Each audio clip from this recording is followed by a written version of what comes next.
Hello, I'm Nick Offerman, white male translator for Gaslit Nation. To sum up this week's episode, kleptocracy anywhere is kleptocracy everywhere, and this is a transnational crime syndicate masquerading as a government. Thanks for listening. That Jared and Ivanka's activity in office has abetted enemies of America, like Russia, or states rife with human rights violations, like Saudi Arabia, has proven irrelevant to media personalities seeking to normalize them. After all, many of these media personalities are themselves the sons and daughters of the rich and powerful. The new American economy runs on purchased merit, and now we bear the consequences on a national security level. Adult children of authoritarian leaders are useful in multiple ways. First, they tend to be trustworthy confidants in regimes rife with paranoia, as corrupt authoritarian states are. Second, they are excellent vessels for laundering money, creating enough distance that assets stolen from the state are harder to track. Third, they tend to have a warmer public profile, which offsets the brutality of the dictator by distracting the population with pictures of their happy families or glamorous lifestyle. Fourth, a dynastic kleptocracy is the most reliable way to keep assets stolen from the state in the family. It therefore falls upon the authoritarian ruler to legitimize his offspring as successors should he be forced to leave office. For 40 years, Trump hobnobbed with elites from media, business, politics, and entertainment, and then with their offspring, as those professions became dominated by nepotism. In 2016, when Trump's Grab 'em by the Pussy Access Hollywood outtakes were released, America was introduced to what I have called the Billy Bush principle. For every asshole, there is an equal and opposite asshole. When Trump says something vile, there is an elite laughing alongside him. When Trump makes a corrupt deal, another party makes or enables that deal. They become implicated by the threat of revelation, and power is imbalanced by Trump's complete lack of shame. When Trump's Access Hollywood tape was released, Billy Bush, a first cousin of George W. and Jeb Bush, was fired from his job as a TV host for egging Trump on. But Trump, the shameless sexual assaulter, became the president. The Billy Bush principle has been an effective deterrent to documentation of Trump team activity. The insularity of the New York and D.C. political and media worlds, combined with the erosion of media and political power in the heartland, means that Trump relies more on self-censorship than state censorship. He has acquired decades of secrets and is willing to weaponize them. Thank you for listening to this clip provided to you by Macmillan Audio. To hear more, look for this title wherever audiobooks are sold.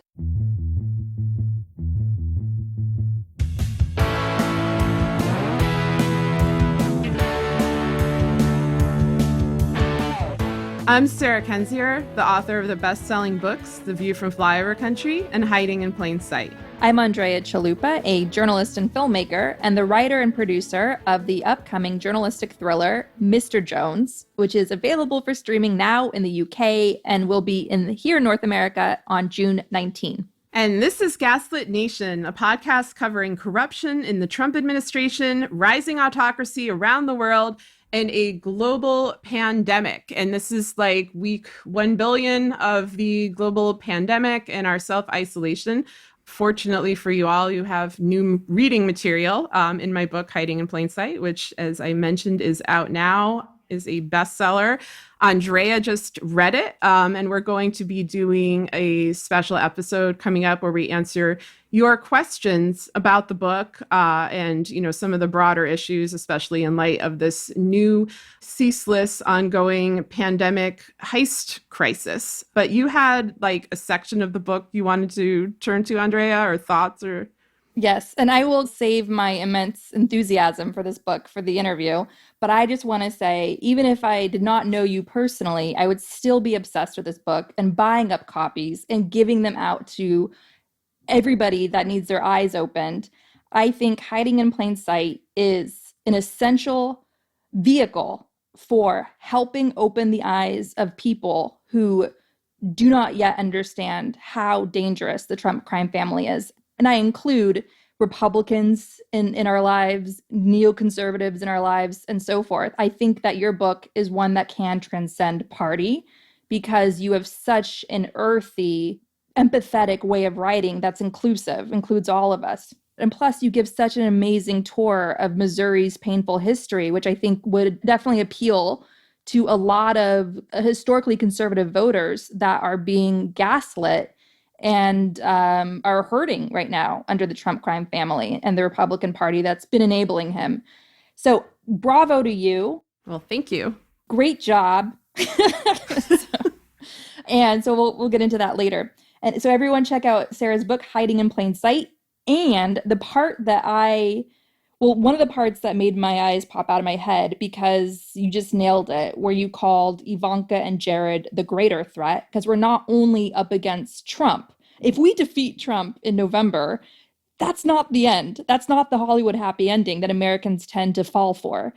Just like we did with electing Obama in 2008, thinking that he was our savior and our problems would be over and racism was over. No, we are at the start of defeating Trumpism in America. And Jared and Ivanka, as you point out in your book, are the greater threat. And here is a chilling "we didn't start the fire" rundown from your book, which I'm going to read from the chapter called The Late 2000s, Heirs to the Crash. The ultimate manifestation of this national security threat is Ivanka and Jared, who have both seemingly violated the law in serious ways during their time in office, yet face no consequences. In 2017, it was revealed that Kushner had lied on his security clearance forms more than any person in U.S. history, and there's a footnote for that.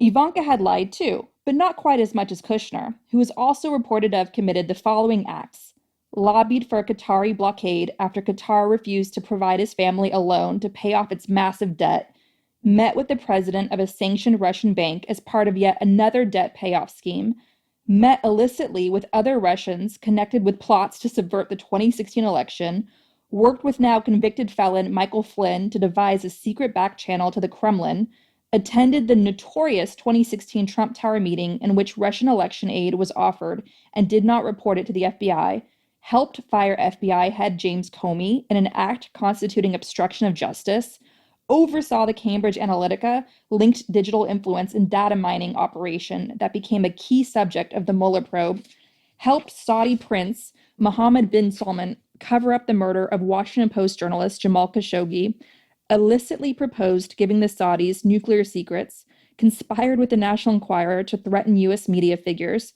and publish propaganda for the Saudi regime, and used personal email and private apps to communicate with foreign leaders.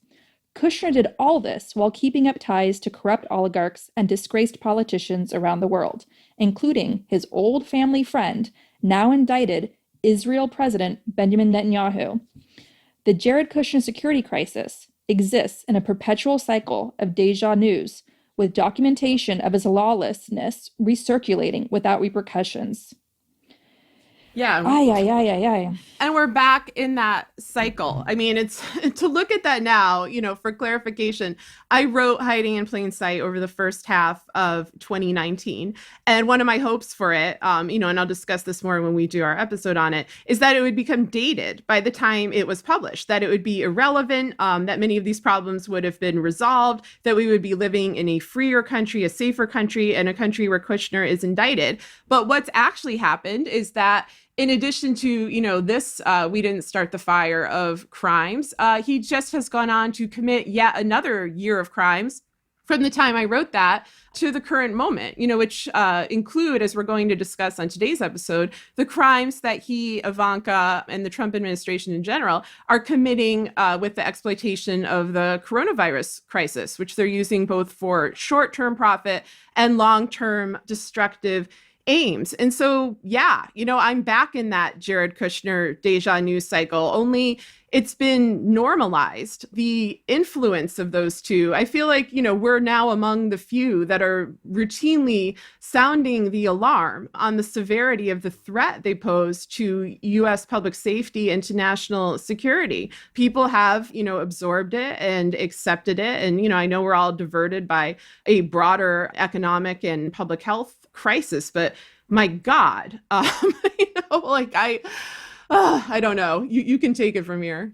Yeah, and we'll get more into this throughout the show because as we keep pointing out, Jared and Ivanka, along with Donald Trump himself, they are the unholy trinity. They are the president of the United States together, those three. Jared and Ivanka have survived all the purges, all the shakeups, all the apprentice, all the reality show style firings, because that's how dictatorships work. They're on the inside, they're family. And as you explain in your book, you have your family in positions of power because that's how you can rob the state and get away with it, because your family is directly benefiting and they're not going to turn on you. And you're all in this together and you have ways of consolidating your power to protect yourself and avoid accountability. It's classic 101. Yanukovych, the Donald Trump of Ukraine, who was brought to power by Trump's campaign chairman, Paul Manafort, he and his cronies, including his sons, they were known as the family. They stole, some of the higher estimates said 100 billion was stolen from the Ukrainian state under Yanukovych and the family. That's just dictatorship 101, how it works. This episode of Gaslit Nation is sponsored by Best Fiends. Are you looking for a fun way to relax while staying safe at home? Try Best Fiends. Best Fiends is a puzzle game that you can play on your phone. You can collect cute characters, solve puzzles, and compete against your friends and family. Best Fiends updates the game monthly with new levels and events, so it never gets old. My family plays together, and we already passed 60 levels. Parents, this is a great way to relax as a family while the kids are home from school. Best Fiends is fun for users of any age to play. Engage your brain with fun puzzles and collect tons of cute characters. Trust me, with over 100 million downloads, this 5-star rated mobile puzzle game is a must-play. Download Best Fiends free on the Apple App Store or Google Play. That's friends without the R. Best Fiends.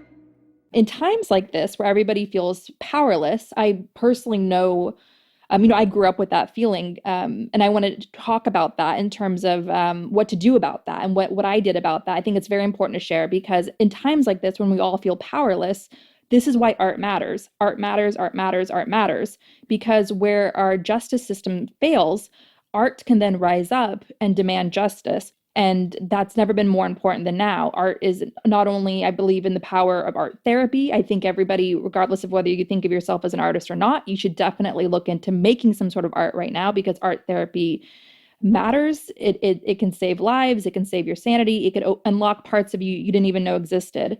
In times of great instability, as we are in now and will be for the foreseeable future, creativity is what is going to help you navigate this time. So work your creativity muscle. Whether you think of yourself as a creative person or not, you are more, everyone's minds are far more creative than they realize. And so it's up to you to unlock that.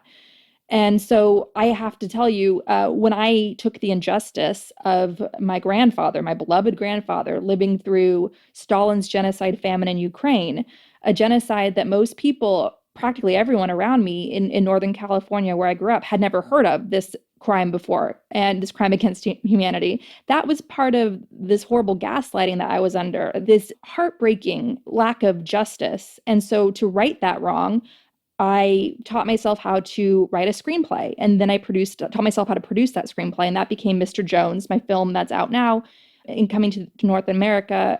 It's out in the UK and coming to North America, and that's directed by Agnieszka Holland. That was healing. That was a tremendously healing experience for me.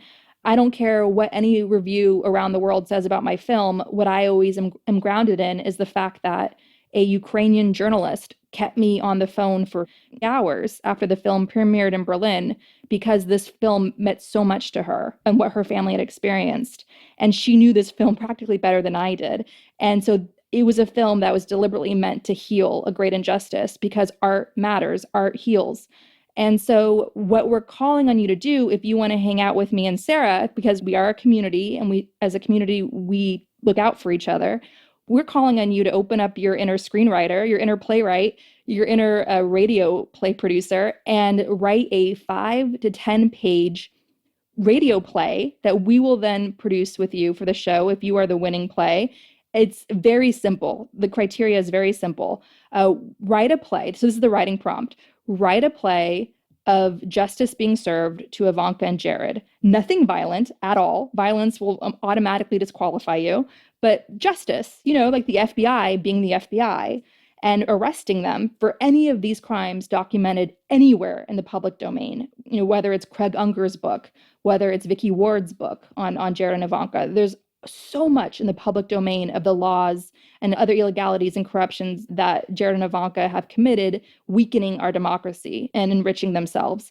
And guess what? Write the stupidest play you can imagine. Write something zany, write musical theater, write a horror film, write film noir, write whatever your heart is telling you to write. And don't be afraid to make it interesting.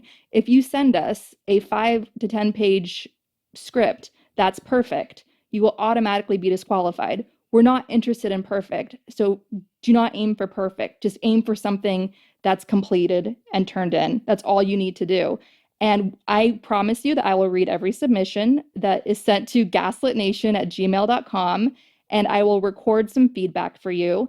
And the winning script will be developed and produced and played on our show ahead of the 2020 November presidential election, which the fate of the world depends on. And we will use your play to drive out the vote and remind people that it's not just about defeating Trump in the election of this year, but also defeating Trumpism, which could be a decades-long battle. And we all have to stay engaged in that fight. And art is just one way we're going to do that. So again, art matters.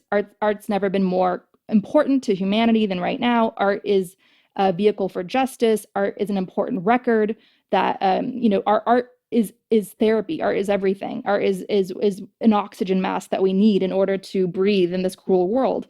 So please, 5 to 10 pages, write it down on a legal pad, a blank piece of paper, a word processor, doesn't matter. Just submit it at gaslitnation@gmail.com and let's have fun with it. Let's just see what comes out of this. Again, your goal is not to submit something that's perfect. Your goal is to submit something that's interesting. And that's all you have to aim for, and just have fun doing it. And if you're not having fun doing it, then stop doing it. But challenge yourself to do something creative, even if you don't think of yourself as a creative person, and just see where that goes. One thing that we need to always remember is that even when so many things are being taken away, whether it's our personal freedom, our economic stability, our sense of the future of reality, there are things that are within our control, and that is something that I've talked about in my work and in Hiding in Plain Sight. Some of that is your morals, your principles, how you treat other people. But for just sheer release, embrace your creativity in this time in some sort of fashion. Let your imagination go where it takes you. Because honestly, I think that our political failure is an extension of this failure of imagination. It's an extension of an unwillingness of people to let their minds, go to the darkest places and imagine the worst possible outcomes. It's almost as if they think if they do that, that somehow they make those outcomes manifest, or that it means that they want them. Whereas in reality, when you're warning against something, when you're imagining a terrible possibility, it's to prevent it. It's to ward it off. And here, what we would like folks to be able to do is imagine some version of justice. And it doesn't have to be like the traditional, manifestations of justice, because those have failed us. But just, what does justice even mean? But like Andrea said, don't get too deep. Have fun with it. We're kind of making this one up as we go along. So go forth and create something. All right, so let's talk about the historic times that we live in. And the latest history-making headlines came out of yesterday, Monday, April 20th, which was the worst day on record for the oil industry. The price of crude oil costs around negative $37, which means you can get paid to take oil. You, of course, have no place to store it, and that's part of the problem. It's more cost effective to give away oil than to build new places to store it. That means there's a risk that oil is staying in pipelines, underground, and in the ocean where it can build up, causing oil spills. This is a crisis that is going to see massive amounts of layoffs and possibly, if this panicked market isn't careful, environmental disaster, which will hurt, of course, not only fish and other wildlife, but the environmental devastation could further the economic devastation for local economies. Think of the oil crash as its own pandemic, an economic pandemic. Hundreds of oil companies could go bankrupt. That number could reach over 1,000 oil companies filing for bankruptcy. Either scenario would set off a massive chain reaction. This is what financial analysts are calling a doomsday scenario. And even though there was a deal reached with the OPEC countries, which Donald Trump is taking credit for, it's too late for companies that were already suffering in the oil industry. It's too late. It's too late. It's just a matter of what the severity will be like and how severe the chain reaction will be. So there's very little hope in this situation. And this is something that I was following already because, as anybody who follows Ukraine and Russia closely, the price of oil is always interesting.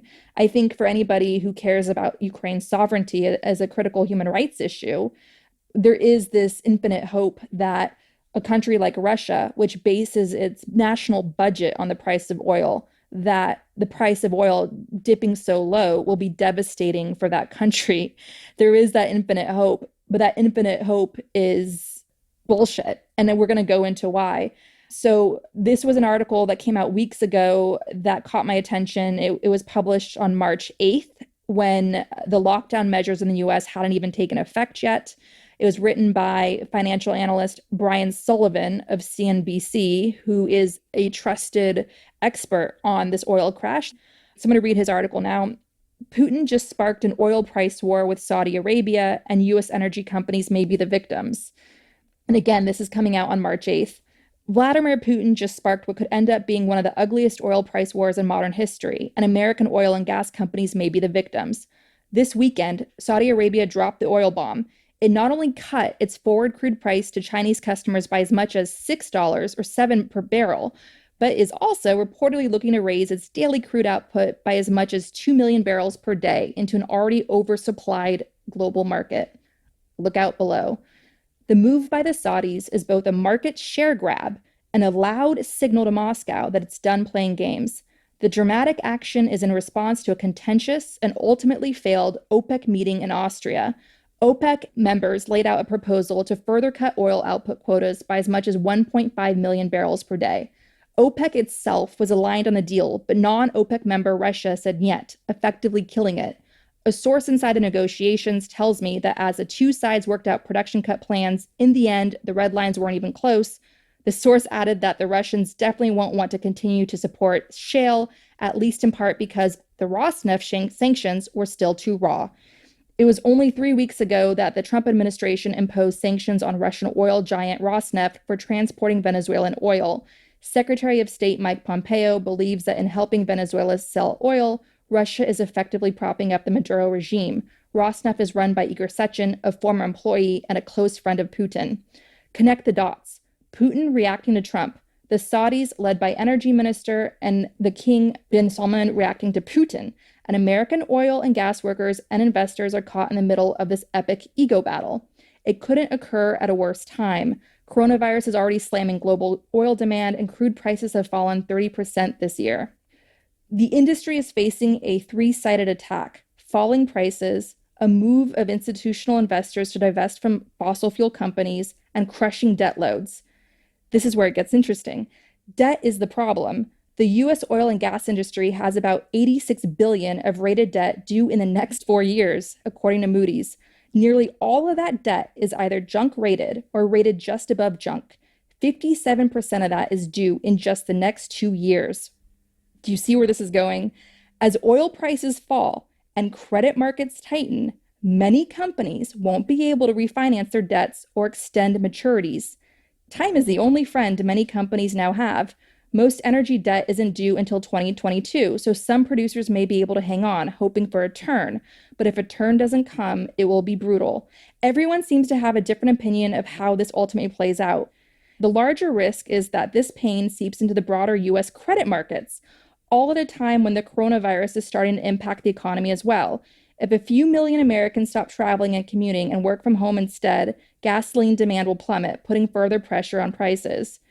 As gas prices fall, you will no doubt hear the lower gas prices will rescue the consumer angle. While there is a benefit to Americans saving on gasoline, it's unlikely any amount of additional consumer savings will mitigate the damage of an entire industry facing mass layoffs and huge capital spending cuts. It's not media hyperbole to call what happened in the oil markets historic. When the Russians walked out of OPEC's Austria headquarters, it suddenly became every country and every US company for itself. Somewhere, Vladimir Putin is looking at a map of Texas and smiling. So that was back in early March. And now here we are. And the same author of this article, this is what he tweeted yesterday on this historic day of the oil plummet. Something is broken, whether it's futures markets, a fund implosion, levered ETF impact, Martians. I don't know, but you don't go from $0 to negative $30 in an hour. I just don't know. All right. So why would Russia and Saudi Arabia flood the market with oil when their economies depend on oil? According to Bloomberg, Russia gets nearly 40% of its budget revenue from oil and gas. So people are trying to hail this as bad news for Russia. Let's all celebrate that Russia is going to have its hands tied and it's going to stop invading its neighbors because it's going to be out of cash. Okay, so now let's break this down. Putin, arguably the richest person in the world, now factor in the wealth of the Russian oligarchs he essentially controls, who have to do his bidding or else their fortunes get liquidated, they get arrested, their families mysteriously are killed, etc.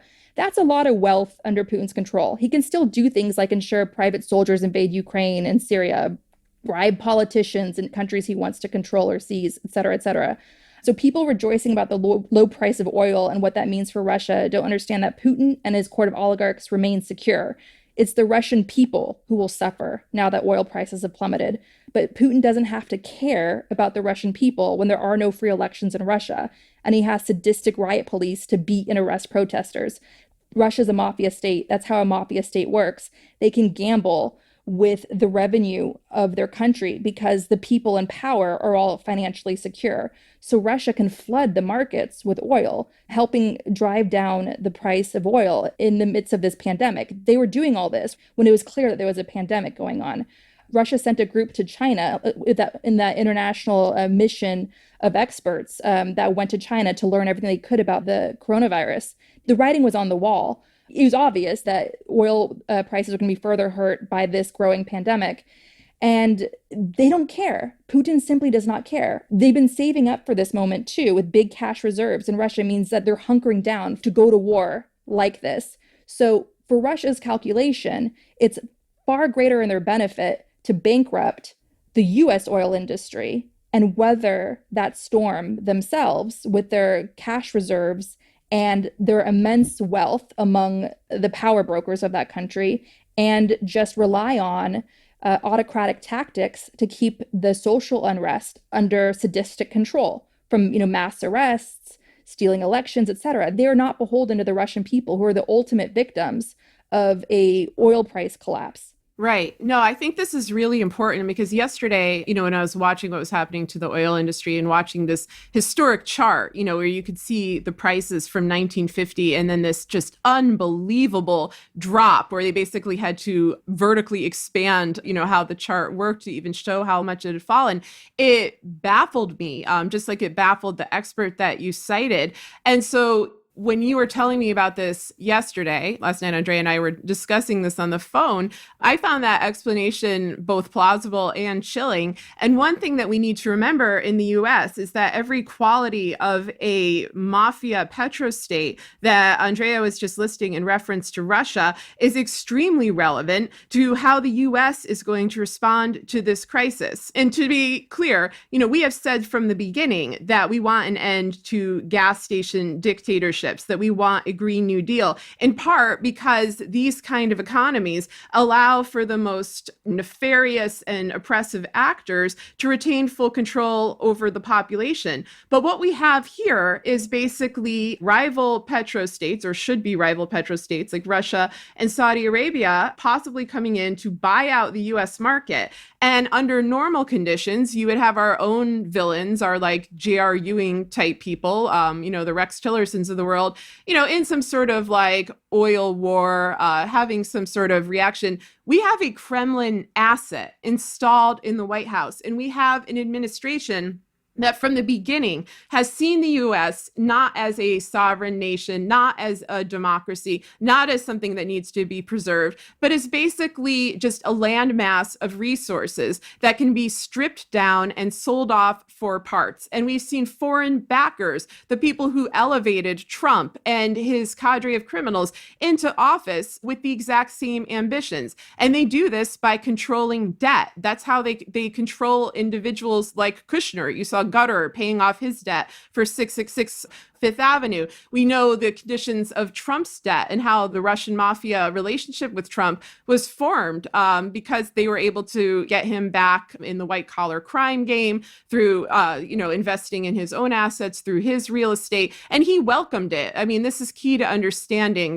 this whole horrible crisis, is that Kushner, Trump, Mnuchin, others in the White House, America first is a very ironic slogan for them. And I'm not, touting its fascist roots in this sense. I'm just saying these are anti-American representatives. These are white-collar criminals. These are corporate raiders who have no respect for this country, no respect for the idea of representative democracy, no respect for the environment, no respect for an actual free economy, freed from plutocracy, from oligarchy, for none of that. So they're not necessarily going to see this as a bad thing. They're not necessarily going to fight for remedying the effects that this is going to have economically on our nation, as long as they personally profit, as long as they profit as a crime family, as long as their cabal that's installed in the White House profits as a mafia state. And so I know this all sounds very complicated, but in terms of leverage,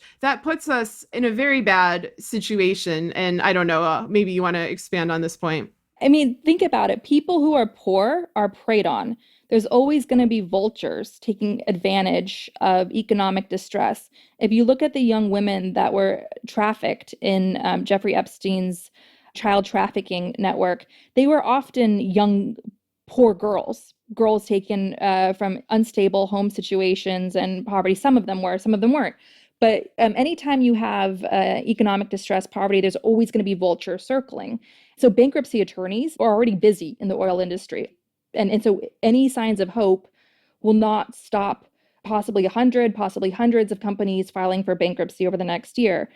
And some of these companies just might close down altogether. And so what you're going to do is it's inevitable that you're going to have vultures circling and taking advantage of essentially a fire sale, gobbling up these companies for a cheap price. Now, any foreign actor, deep-pocketed actor, like a Kremlin-friendly state or even Russia, with these deep-pocketed oligarchs could easily gobble up some of these companies and then further their foothold inside the United States. If you look at a country like Germany arguably being the leader of the free world right now, but one horrible sort of Achilles heel of Germany's leadership is that Germany's gas comes from Russia. And so you have a really strong business lobbying presence inside Germany, which puts pressure on sanctions against Russia and other accountability against Russia and so forth. And it's something that has caused serious damage to Ukraine's struggle to stand up to Russia when you have Germany, which is supposed to be, help mediate that conflict, having its German business interests whispering in its ear to try to go easy on Russia because the country's natural gas is coming from Russia. So if you have a country like Russia coming in and gobbling up a bunch of these distressed oil companies, that's going to be leverage that the Kremlin will have on us domestically and in our foreign policy. That's worst case scenario of something playing out like that. Yeah, and it's, another thing to point to is that it is to the advantage of these governments and these administrations to let the coronavirus threat continue, to let people go untested, to let people go untreated, to let the economy collapse. There's been a lot of talk about how this threatens Trump's election prospects, but really the model to keep in mind is what Andrea was describing for Putin before, that when you have a rigged election, that kind of leverage goes out the window. And, fortunately, we're not completely there yet. We're not in a completely consolidated autocracy, but we're obviously in one under severe threat. And it's, of course, deeply frustrating for me and Andrea that people only now seem to be recognizing the severity of this as we're trapped in our home in a plague, unable to protest, with our, ability to vote in question because the GOP is trying to strike down vote by mail. But, this is a frightening thing because, what we have been striving for and what people who we admire, like Elizabeth Warren or Alexandria Ocasio-Cortez have been pushing for is deep structural reform, in part for humanitarian reasons, to make people's lives easier and safer and freer, but also to prevent this kind of criminal kleptocratic leverage from being used in a way that, oh God, what we're headed for is so bad. We're so tired. I'm sure you could hear it in our voices. We're sort of watching these global trends and these culminations of things that we've been monitoring for a very long time come to fruition. Hopefully we're wrong about everything. But I wonder, should we move on to the AstroTurf protests, or do you have more to say on the oil crisis? What I think is really interesting and worth watching is obviously the Republican Party has been co-opted by Donald Trump. Donald Trump is the Frankenstein monster of the Republican Party. But what's really interesting is if you look at Oklahoma, Cushing, Oklahoma is the biggest inland oil distribution center in the U.S., a busy hub of pipelines. And according to local News 9 of Oklahoma City, one report from economists at Oklahoma State University say the oil collapse in the pandemic could cost Oklahoma 10,000 jobs. And that's just in the energy sector. You have Senator Inhofe of Oklahoma, one of the most reptilian Republicans in Congress. He's one of the members of Congress accused of dumping a bunch of stock due to reports of the worsening pandemic. He's an anti-science, pro-greed, climate change denialist. He wants to make English the official language of the U.S. And now he's begging his mafia boss, Donald Trump, to stand up to Trump's friends, Putin and MBS. So just in the last day, 24 hours ago, Senator Inhofe posted this letter essentially pleading with Trump to do something. And it's good luck with that, Senator Inhofe. Here's his letter that he posted on Twitter. Dear Secretary Ross, this is, of course, to Wilbur Ross, who is part of this transnational crime syndicate masquerading as a government. And you, Sarah, in your book, go into some of his swampiness. Dear Secretary Ross, I write in response to your March 23rd, 2020 letter to me regarding my request for an investigation into excessive dumping of crude oil by the Kingdom of Saudi Arabia and the Russian Federation. I appreciate that the administration is taking the situation seriously, but I remain concerned about the continued flooding of oil by Russia and Saudi Arabia. Despite recently agreed to production cuts by Russia, Saudi Arabia and members of OPEC, the global oil market is still well oversupplied as the price of oil has failed to stabilize. It remains clear that the Saudis and Russians continue to flood the global market in what I view as an effort to crush American oil and gas producers and capture their market share. These actions are hindering our economic and national security. Given these unfortunate circumstances, more must be done.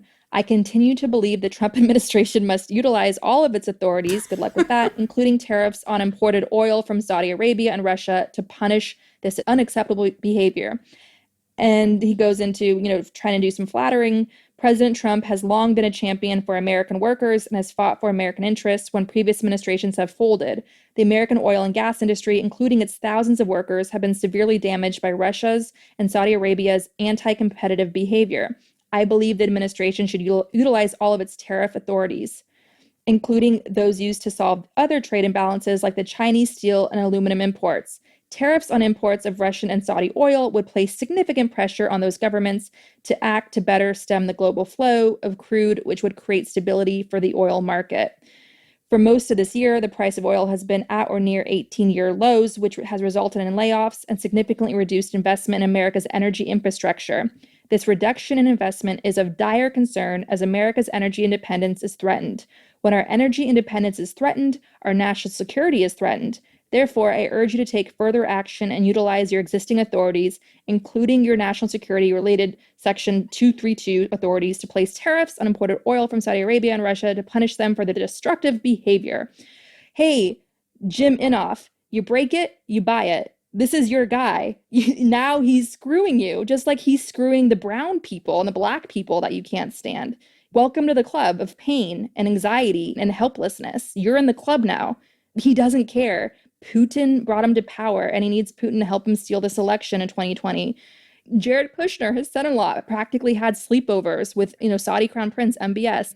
These are his pals. This is who he wants to become here in America. He will not save you, just like he's not saving us from all types of dangers that his family's creating just to enrich themselves. Yeah, you can't make a deal with these people. I mean, as we've said many times before, you are making a deal with the Russian mafia. You are working with a proxy. You are working with somebody who isn't even for the sort of disgusting, relentless, ruthless brand of capitalism that the Republican Party and honestly quite a bit of the Democratic Party embodies. And this is not to say that, the opposite, the sort of Glenn Greenwald view of the world, that Trump somehow is going to bring down this corrupt new order. All they're doing is making it more extreme. That's what Russia is. It's hyper capitalism. It's hyper oligarchy. They're taking it to another level where somebody like Inhofe and these other Republican actors are not quite corrupt enough. They're just more pawns. Every American that is not in Trump's innermost circle is a pawn, even at that level of wealth. And they got into these alliances. They got into these agreements because they thought that they could prosper with Trump as a vehicle to their ambitions. And some of them have, people like Mitch McConnell, who also is quite content, by the way, to have Russians taking over factories and building products out of Kentucky. Oh, Deripaska got a sweet sanction deal, and then his aluminum giant company announced plans to build a massive aluminum plant in Mitch McConnell's Kentucky, which is a short-term gain for long-term pain, because then you have Oleg Deripaska, who won the aluminum wars in the 1990s, which had an actual body count. That guy is thugged out. And if you have him on your territory, he owns you. Like, that's what people don't understand, is that the way mafia states work, it's golden handcuffs. It's like once you take their bribe in any way, shape, or form, whether that's allowing a massive aluminum plant built in your state, once you take their money in any way, shape, or form, they own you. You are together now. There goes your sovereignty. Just like Senator Inhofe is owned by Trump now.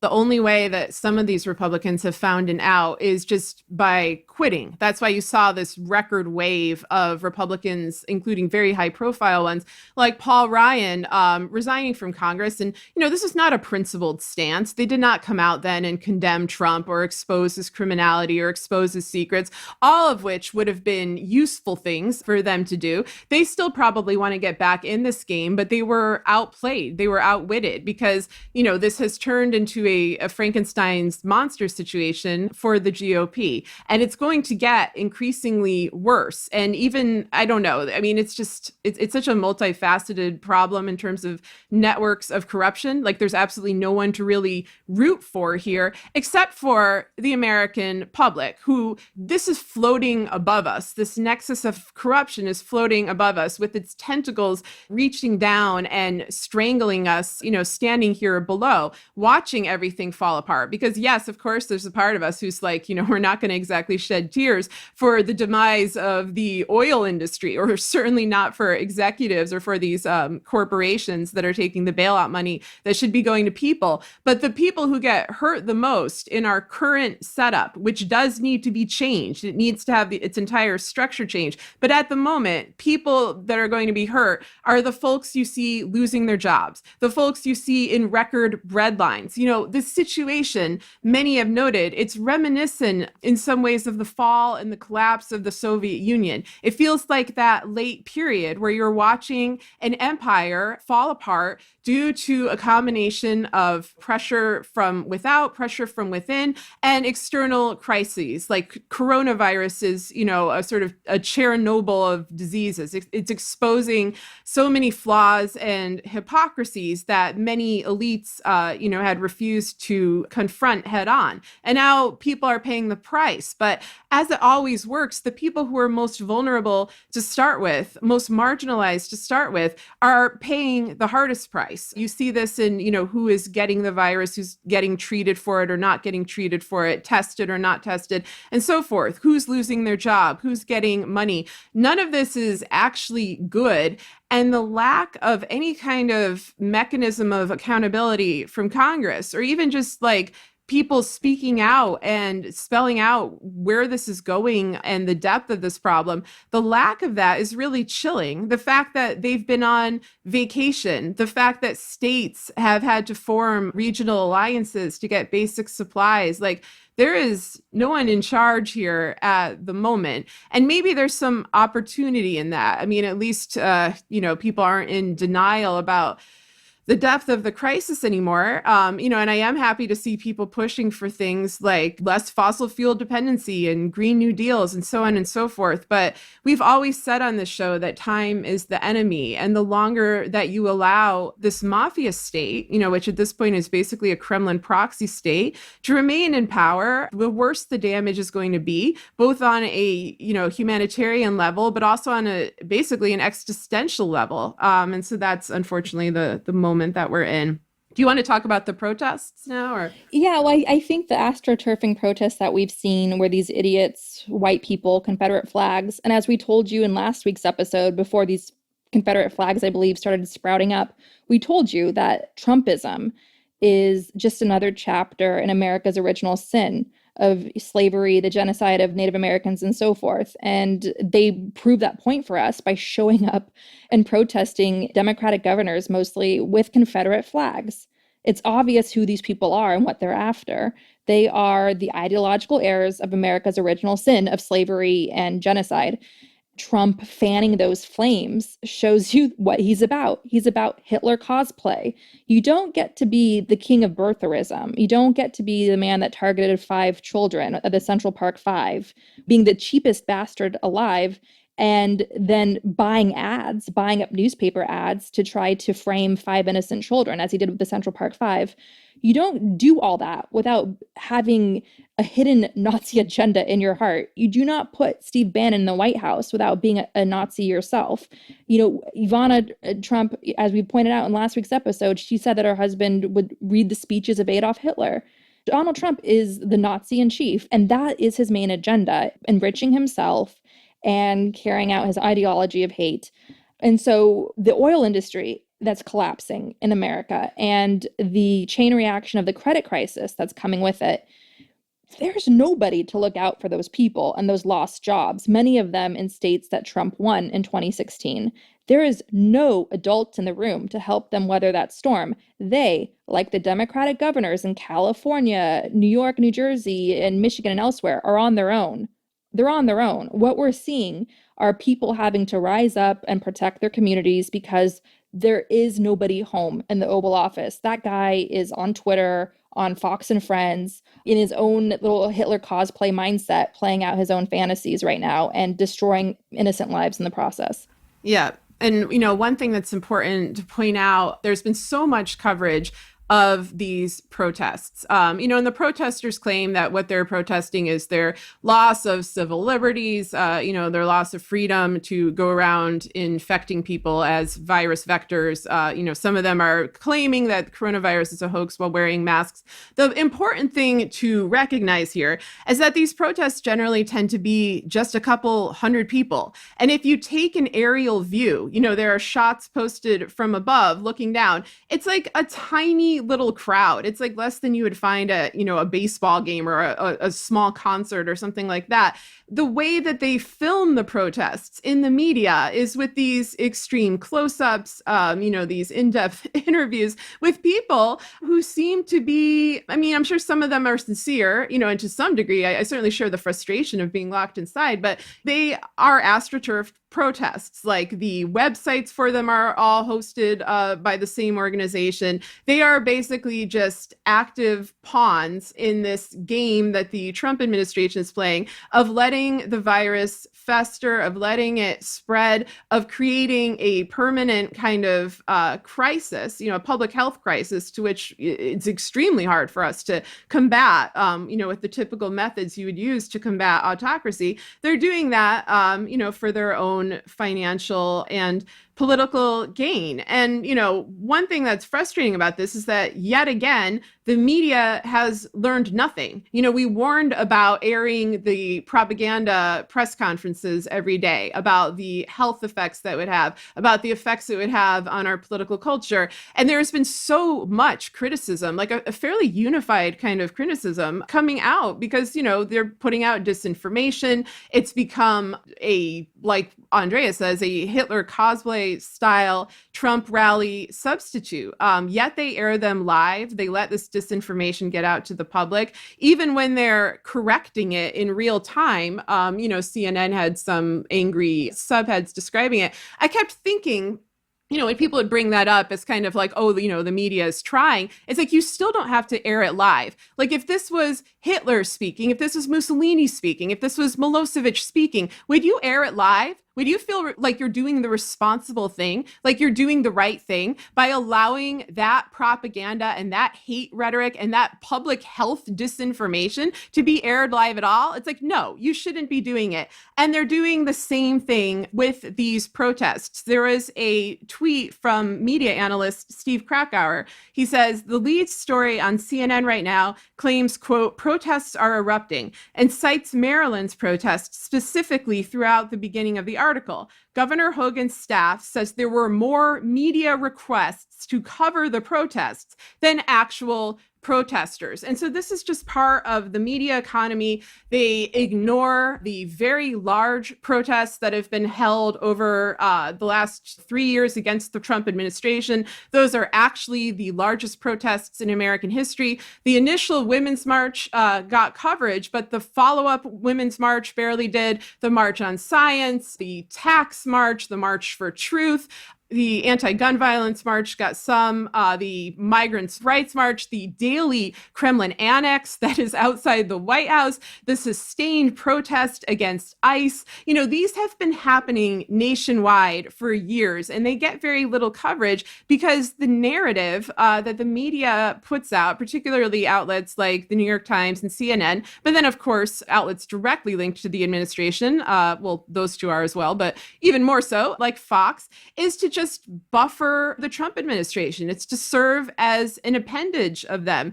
And they're continuing to do that. And one of the things that frustrates me most here is that we're seeing, I think, another evolution of this propaganda tactic that they used before, where it's basically projection, where they're putting out a narrative that they want to invert, in advance so that when you raise the actual subject, you sound like you're insane. For example, in 2016, we all remember Pizzagate, where Roger Stone and others had put out this myth that there is a undercover pedophile sex trafficking operation from a pizza shop in DC. A man went in, wanted to shoot it up.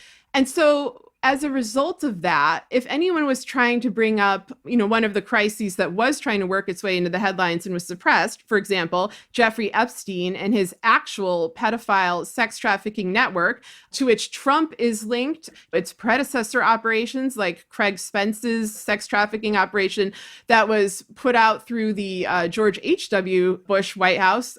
Seriously, you should look this up. This is from the late 80s, to which many of the Trump actors were linked. If you brought up any of that sordid history, a history that seems to go all the way back to the days of Roy Cohn and J. Edgar Hoover, people would be like, oh, that's insane. That sounds like Pizzagate. You sound like one of those Pizzagate people. You sound like Alex Jones. And so now when you have these AstroTurf protesters outside saying, the Democratic governors or whatnot are the ones who are trying to bring a new world order. They're the ones who are trying to take our freedom. They're the ones who are trying to destroy our economy. The actual people who are trying to do that is the Trump crime family and its mafia state. That is who is actually trying to consolidate corruption. And you see this through the actions of people like Bill Barr, who wants to use the coronavirus to allow indefinite detention of anyone they deem an enemy. You see this certainly through the actions of Kushner and others who are seeking to profit off the crisis, who are blocking the supplies of medicine and of other things that states need from reaching these states in a way that David Wallace Wells at New York Magazine compared to the ways that the Union tried to choke off the supply chains of the Confederacy during the Civil War. That's the actual enemy here. And so what they're trying to do through these protests and its messaging is to make any discussion of the severity of the kind of autocratic measures that they hope to bring about, make that impossible. Make it, oh, you sound like those people out there with their signs if you complain about this. Oh, you sound like one of those New World Order lunatics. And it's a very effective tactic. And this is one of the reasons I think that facets of the mainstream media are covering it to such an extent, is because they don't cover the Trump administration. They cover for the Trump administration. They help create these narratives. And so, my advice on that is, stop obsessing over the photos, stop sharing them, stop contributing to the sense that these are mass protests. Because in reality, including in, quote unquote, red states, the vast majority of people think that the measures that are being put in place to prevent the spread of coronavirus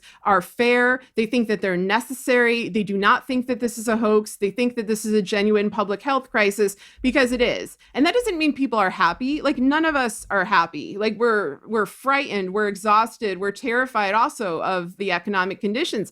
And in that sense, I feel incredible, kinship and sympathy with those who are out, just sort of screaming in frustration over this situation. None of us want this. None of us like this. But these AstroTurf protests are just an example of narrative manipulation. And it's very important to not take the bait, to emphasize what folks in these states are actually thinking, even though they're at home. I mean, that's another reason this is easy bait for the media, is they can go out, they can get a picture of an outdoor activity. They can get a picture of some action that's not like somebody's, screenshot of their Zoom page or something like that.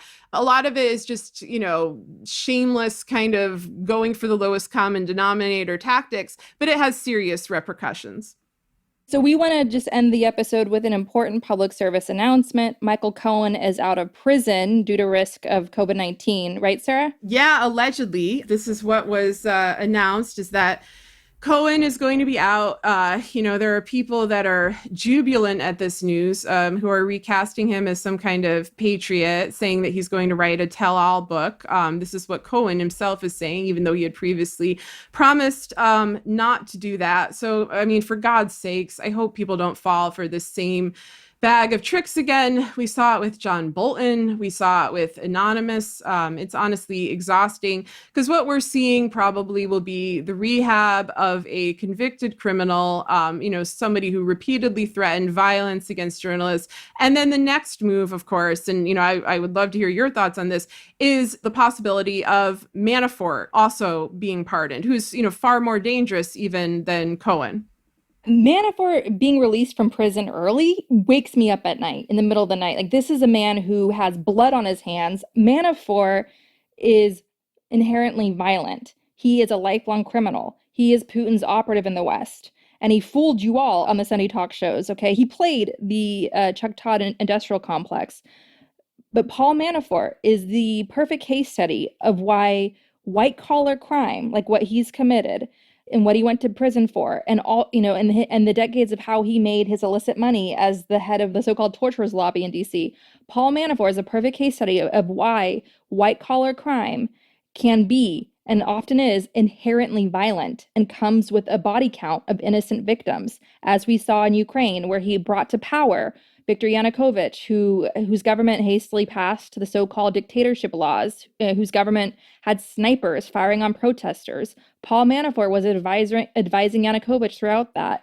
And then, of course, he brought Donald Trump to power and didn't take a salary. Why not? Because he was cashing in other ways, as a Mueller report indicated, getting whole with Oleg Deripaska, thugged out oligarch in Putin's court. So Paul Manafort is dangerous, and anybody that's made decades of blood money should rot and die in prison. And the fact that he got a slap on the wrist sentence by a judge that felt his life was being threatened, and a judge that sang his praises as though he had a gun to his head. I mean, this is a sinister person who, for the safety of society, for the safety of me and my family, and my sister being somebody who blew the whistle on him, pointing out what was in the public domain on Paul Manafort, what a bad guy he was. And he relentlessly attacked her and pushed hit pieces on her, trying to frame her and get her imprisoned, a mother of three, an innocent person, a citizen doing her public service to try to keep her country safe. And if you want the backstory on that, we interviewed my sister, Alexandra Chalupa. You can listen to those interviews. They're on our website, gaslitnationpod.com. So Paul Manafort is a danger to society. He needs to stay in prison for my family's safety, for the safety of society, because once he's out, he's going to be committing more crimes, just like he did when he was under house arrest. So the best thing for the public is to keep Manafort in prison where he belongs.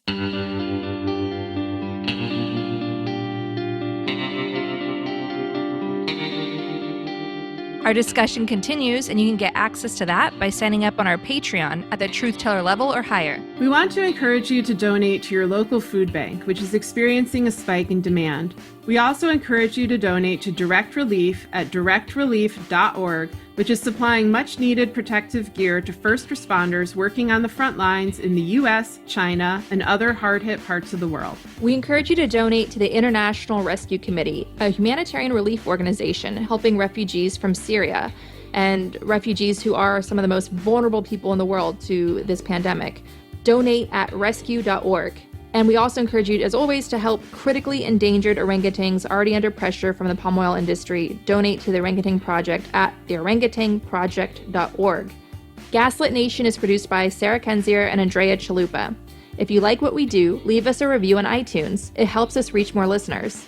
And check out our Patreon. It keeps us going. Our production managers are Nicholas Torres and Carlin Daigle.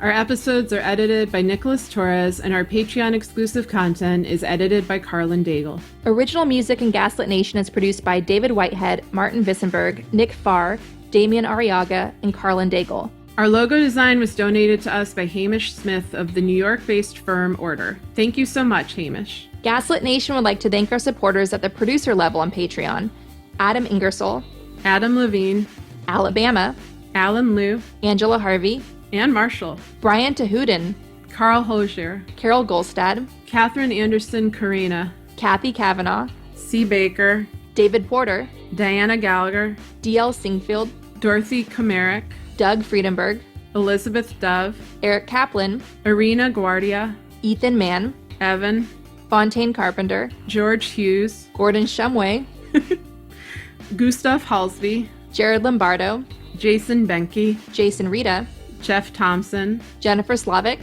Jens Eilstrup Rasmussen. Jan Zalstrup Rasmussen, Oh, okay. Thank you. Joel Newman, John Laughlin, John Ripley, Karen Humphreys, Kate Cotton, Katie Musuris, Kelly Ranson, Kevin M. Garnett, Kim Mellon, Christy Vitale, Lawrence Graham, Leo Chalupa. who is safely quarantining.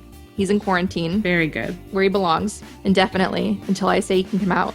Lindsay Eggleston, Lisa LaFlame, Lauren W. Todd, Luke Stranad, Mandy Farrapore, Marcus J. Trent, Margaret Moe, Matt Perez, Maureen Murphy, Michael Steenoff, Michael Woodridge, Michelle Dash, Mike Tripico, Nicole Spear, Oliver Ash, Pamela Newport, Ray Alba, Rhonda White, Rich Craw, Robert Wojcinski, Sonia Bogdanovich, Solomon Hikes, Tanya Chalupa, also quarantined, Tracy, Victoria Nordgren, Victoria Olson, Ren, Zachary Lemon. Thank you all so much for your support. We could not make the show without you.